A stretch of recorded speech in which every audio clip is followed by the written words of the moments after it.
दोस्तों, Indian renewable energy development agency limited यानी इरेडा की बात करें तो स्टॉक के अंदर आज तूफानी तेजी आई हुई है। और ये काफ़ी दिनों के बाद जो ज़बरदस्त तेजी बनी है, इसके पीछे सबसे बड़ा रीज़न है कि कंपनी फंड रेजिंग करने जा रही है। इसके लिए कौन सा तरीका अपनाएगी वो बोर्ड मीटिंग में फाइनल होगा, चाहे QIP लाया जाएगा या FPO लाया जाएगा या फिर और कोई दूसरा रास्ता अपनाया जाएगा, उसको इस वीडियो के माध्यम से हम डिस्कस करने वाले हैं। इरेडा जो गवर्नमेंट ने इस कंपनी के ग्रीन एनर्जी सेक्टर को फाइनेंस प्रोवाइड करने के लिए बनाया गया था, इसका बिजनेस बहुत ही शानदार है। कंपनी जो मिनी रत्न थी वो नवरत्न बन चुकी है और महारत्न बनने की तरफ अग्रसर है। क्या इस लेवल पे खरीदारी करनी चाहिए? बड़े फंड हाउस का रुझान कैसा है स्टॉक को लेकर और इसकी वित्तीय स्थिति कैसी है? सबसे जो बड़ी बात है, कंपनी तेज़ी से अपने कारोबार को लेकर आगे बढ़ रही है, लेकिन प्राइस काफ़ी ज़्यादा बढ़ चुकी है क्योंकि सरकार ने इसकी वैल्यूशन 32 रुपये ही लगाई थी IPO के माध्यम से। इस समय स्टॉक 256 के आसपास है। क्या महंगा है या फिर यहाँ से 4 डिजिट में जाने की संभावना बन रही है, जानने की कोशिश करेंगे इस वीडियो के माध्यम से। लेकिन फ्रेंड, उससे पहले अगर आप पहली बार हमारे चैनल पे आए तो चैनल को सब्सक्राइब कर दीजिए, एक बेल आइकॉन दबा दीजिए ताकि जब भी नया वीडियो बने पहला नोटिफिकेशन आपको भी ले। वीडियो पसंद आए तो लाइक से जरूर कीजिए। चलो फ्रेंड्स, वीडियो स्टार्ट करते हैं। मैं हूँ आपका दोस्त SB दवे और हमारे अपने चैनल ऑनलाइन कमाई में आपका बहुत बहुत स्वागत है। तो अभी लगभग 11 बजे के आसपास का टाइम है। स्टॉक की शुरुआत 246 पर हुई, पॉजिटिव शुरुआत हुई। क्लोजिंग कल की 238 के आसपास थी। इंट्राडे में 246 का ही लो है। इसका मतलब जहाँ से शुरुआत हुई उसके बाद में इसमें एक तरफा तेजी का वातावरण बना। इंट्राडे में 259 का इसने हाई बनाया, लेकिन ऊपर के लेवल से कुछ प्रॉफिट बुकिंग दिखाई दे रही है। कुछ बड़े फंड हाउस है जो इस मौके का फायदा उठा के अपना प्रॉफिट बुक कर रहे हैं और इसी वजह से थोड़ा स्टॉक नीचे इस समय 256 के आसपास ट्रेड कर रहा है 7.14% की तेजी के साथ। हो सकता है इसमें कुछ प्रॉफिट बुकिंग की वजह से स्टॉक थोड़ा और नीचे आए, लेकिन अब यहाँ पे संभावना काफ़ी अच्छी बन चुकी है। वैसे अगर आप देखें तो यह स्टॉक देख सकते हो कि 5 अगस्त को 238 के आसपास था, लेकिन 6 अगस्त को इंट्राडे में ये 250 तक चला गया था। काफ़ी बड़ी जंप देखने को मिली, लेकिन फाइनली जो प्रॉफिट बुकिंग की वजह से क्लोजिंग गिरावट के साथ हुई 235 पर, यानी एक ही दिन में 15 रुपये का बड़ी गिरावट का यहाँ पे झटका लगा। उसके बाद ये देख सकते हो उसमें फिर थोड़ी सी तेज़ी बनी। स्टॉक 250 के आसपास काफ़ी समय तक ट्रेड किया। आप देख सकते हो कि ये आपको 12 अगस्त तक 250 के आसपास दिखाई देगा। उसके बाद स्टॉक के अंदर थोड़ी सी गिरावट की संभावना बनने लगी और इसने 14 अगस्त को 236 का लो बना दिया इंट्राडे का। और उसके बाद में इसमें थोड़ी फिर तेज़ी बनने लगी 240 के आसपास। पिछले 2-3 ट्रेडिंग सेशन से सेटल हो रहा था। अब ये देख सकते हो कि फाइनली फिर से 250 को इसने पार किया है। तो अब बड़ी खबर के दम पे स्टॉक आगे बढ़ सकता है। काफ़ी दिनों के बाद इस वॉल्यूम में ज़बरदस्त जंप देखने को मिला है। पिछले एक महीने पहले इसका 3 करोड़ का वॉल्यूम था, 70 लाख की डिलीवरी उठाई गई थी। 1 वीक पहले 97 लाख का वॉल्यूम हुआ था, 35 लाख का डिलीवरी बेस काम हुआ था। और कल देखें तो मात्र 76 लाख का ही वॉल्यूम हुआ था, 30 लाख का डिलीवरी बेस काम हुआ। लेकिन आज सुबह सुबह ही देख सकते हो कि लगभग 10 साढ़े 10 के आसपास ही 4 करोड़ का ज़बरदस्त वॉल्यूम हो चुका है, यानी वॉल्यूम टॉपर बना हुआ है। और देख सकते हो कि इसने आज जो बेहतर प्रदर्शन किया, इसके पीछे वजह कंपनी का जो प्लान है 4500 करोड़ रुपीज़ की फंड रेजिंग की जाएगी। FPO लाया जा सकता है, QIP या और कोई ऑप्शन तलाशा जा सकता है। और इस खबर ने पूरा पॉजिटिव माहौल बनाया। इंट्राडे में 259 का इसने हाई बना दिया आज।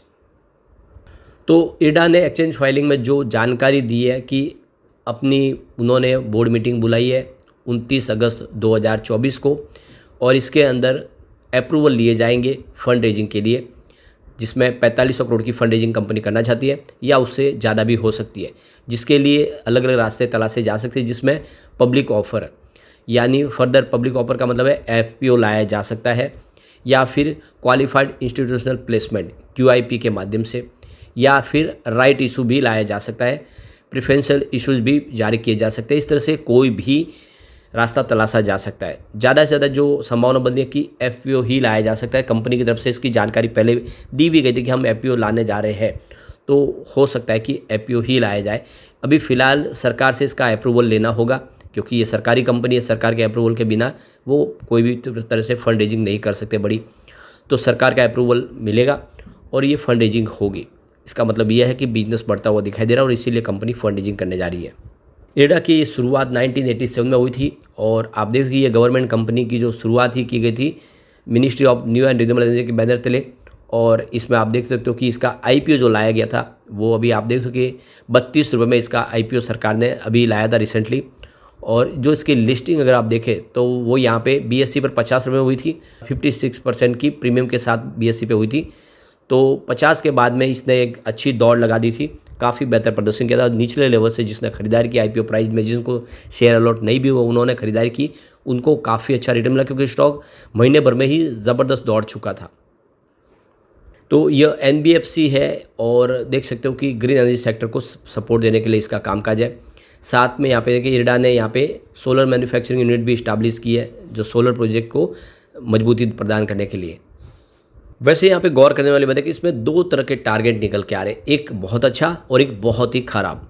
तो ICICI डायरेक्ट को इस पर बहुत ज़्यादा भरोसा है और उनके हिसाब से कंपनी का बिजनेस काफ़ी अच्छा, लॉन्ग टर्म ग्रोथ है वो बहुत अच्छी है और इस वजह से उन्होंने इसका 330 का टारगेट दे दिया है। लेकिन उसके उलट फिलिप कैपिटल को यहाँ पे ये बहुत ज़्यादा ओवर वैल्यूशन स्टॉक लग रहा है। उनके हिसाब से इसमें फंडामेंटल तो ठीक है, लेकिन जिस हिसाब से इसकी प्राइस है वो काफ़ी ज़्यादा है। Q1 के रिजल्ट के बाद में यहाँ पे उन्होंने सेल की रेटिंग देके 130 का टारगेट दिया। तो ये दो तरह का नज़रिया दिखाई दे रहा है स्टॉक के अंदर। अब यहाँ पे कंपनी के फंडामेंटल क्या वाकई कमज़ोर है या बहुत बेहतर है? तो अगर हम बात करें इसके रिवेन्यू की, तो मार्च 2019 में जो रिवेन्यू था वो 2020 करोड़ के आसपास था, जो मार्च 2024 में बढ़ के 4965 करोड़ तक पहुँच गया। अब TTM देखें तो इस दौरान इसका कंपनी का रिवेन्यू 5331 करोड़ रुपए तक बढ़ गया है। तो ये देखो कि कंपनी के विस्तार और नई ऊर्जा क्षेत्र में बढ़ती मांग को ये दर्शा रहा है, जिस तरह से रिवेन्यू बढ़ रहा है। इंटरेस्ट एक्सपेंसेस को देखें तो ये देख सकते हो कि ये किसी भी वित्तीय संस्था के लिए ब्याज व्यय प्रमुख हिस्सा ही होता है। तो 2019 में 1183 करोड़ रुपये जो था इनका टोटल इंटरेस्ट एक्सपेंसेस, वो 2024 में बढ़ के 3164 करोड़ तक पहुंच गया। TTM इस दौरान आंकड़ा 3375 करोड़ तक पहुंच गया है, जो ये साबित करता है कि कंपनी का जो ऋण पोर्टफोलियो वो तेज़ी से बढ़ रहा है। टोटल एक्सपेंसेस की बात करें तो कंपनी का 2019 में 431 करोड़ के आसपास था, जो मार्च में घट के मात्र 85 करोड़ के आसपास रह गया है। यानी कंपनी ने अपने खर्च पे भारी भरकम कंट्रोल कर लिया है। तो ये सबसे बड़ी बात है। एक तरफ तो रिवेन्यू बढ़ रहा है लेकिन खर्च काफ़ी कम हो गया है। कहाँ पे तो 431 करोड़ के आसपास खर्च हुआ करता था 2019 में, वो अब 85 करोड़ के आसपास आ गया। यह जो इनकी नीति इन्होंने बनाई, जिस तरह से खर्च को कंट्रोल किया, ये बहुत ही ज़्यादा काबिल तारीफ़ है। इसके अलावा फाइनेंसिंग प्रॉफिट, तो वित्तीय लाभ जबरदस्त वृद्धि देखने को मिली है। मार्च 2019 में 406 करोड़ के आसपास था, जो मार्च 2024 में बढ़ के 1716 करोड़ तक पहुंच गया। ज़बरदस्त वृद्धि हुई है।